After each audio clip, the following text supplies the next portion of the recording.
అదే విధానంలో 5వ రకం ఒకటి చెప్తా వినండి.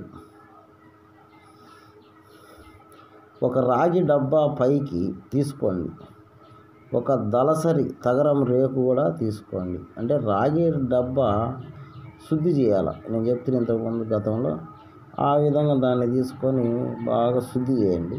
శుద్ధి చేసిన తర్వాత దళసరి రేకు అంటే పలసాటి రేకు అన్నమాట, తగరం రేకు తీసుకొని ఈ రాగి డబ్బాకు ఎత్తి ఈ రాగి డబ్బా చుట్టేయాలి. ఎంత చుట్టాలో ఎత్తుకు ఎత్తు అనమాట. రాగి డబ్బా ఎంతైతే ఉంటుందో అంత తగరము పలసాటి రేకు తీసుకోండి.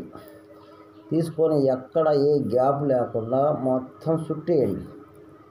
చుట్టేసిన తర్వాత దాన్ని బాగా చుట్టి బాగా స్టాండర్డ్ చేయండి. రాగి డబ్బా చేసి మీకు ఎవరైనా అందుబాటులో ఉంటే, అది కూడా చెప్తాను, జాగ్రత్తగా ఒకరికి తెలియకుండా జాగ్రత్తగా చేసుకోవాలి. గంజాయి ఆకు కానీ, గోరంటాకు కానీ, తుమ్మాకు కానీ, ఈ 3 ఆకులే. మీకు అది చిక్కదు, గంజాయి కూడా చిక్కదు కాబట్టి చెప్తున్నా. గోరంటాకు తీసుకోండి, లేదంటే తుమ్మాకు తీసుకోండి, ఏదైనా సరే తీసుకొని ఎత్తుకు 3 ఎత్తులు. అంటే ఇప్పుడు ఇక్కడ 30 గ్రాములు ఉందనుకో, మొత్తం 30 60 ఉంటుంది. 60 అనుకో, 60కి 3 ఎత్తులు బాగా ముద్దలాగా చేసి ఆ ముద్దలో ఈ డబ్బాని పెట్టేసి బాగా ముద్ద దాన్ని ముందు ఉంచి బాగా సీల్ చేసి గుడ్డ చుట్టి ఒక చేరు పిడకలో ముందు పుటమేయండి. ఫస్ట్ ఒక సేరు, ఆ తర్వాత మళ్ళీ ఒక సేరుతోటి పుటమేయండి. మళ్ళా అదే సీల్ తీయకుండా మళ్ళా ఒక సేరుతోటి పుటమేయండి. 3 పుటాలు వేస్తే మొత్తము తగరం కరిగి వేరుగా ఉండి వేరైపోద్ది. తగరమే వేరుగా ఉంటుంది అన్నమాట. అంటే దేనికైనా విడిపోయి మొత్తం భస్మం చేసుకొని ఉంటుంది అన్నమాట. తగరం కరిగించేయి బాగుంటుంది. ఓకేనా? ఆ విధంగా చేస్తే బ్రహ్మాండంగా ఉంటుంది మిత్రమా. ఓకేనా?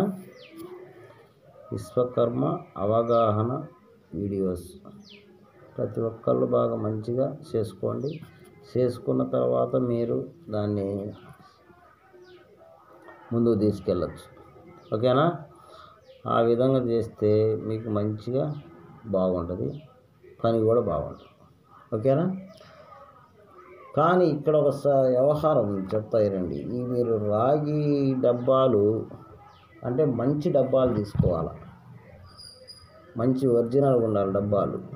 ఏది ఐరన్ బైరన్ ఎంత సిలువు సేద్రము ఇవన్నీ ఉండకూడదు, నీట్గా ఉండాలి డబ్బా. అలా ఉన్న డబ్బానే తీసుకోండి. తీసుకొని బాగా నీట్గా 1 సారి 2 సార్లకు 3 సార్లకు నైట్రిక్లో వేసి బాగా నీట్గా బ్రష్ కొట్టుకోండి. అంటే మీకు శుద్ధి చేసే విధానంలో జాగ్రత్తగా చేసుకోవాలి మీరు. అది కూడా అట్లా చేసుకుంటే మీరు ముందుకు పోగలుగుతారు. ఓకేనా? ఆ విధంగా చేసుకొని మీరు ముందుకు పోండి. మీకైతే ప్రాబ్లం అయితే ఏం లేదు, మంచిగా ఉంది. ఆ విధంగా చేసుకోండి. ఓకేనా? విశ్వకర్మ అవగాహన వీడియోస్ మిత్రమా, ప్రతి ఒక్కళ్ళు 1 సారికి 2 సార్లు వీడియో వినండి, చేసుకోండి.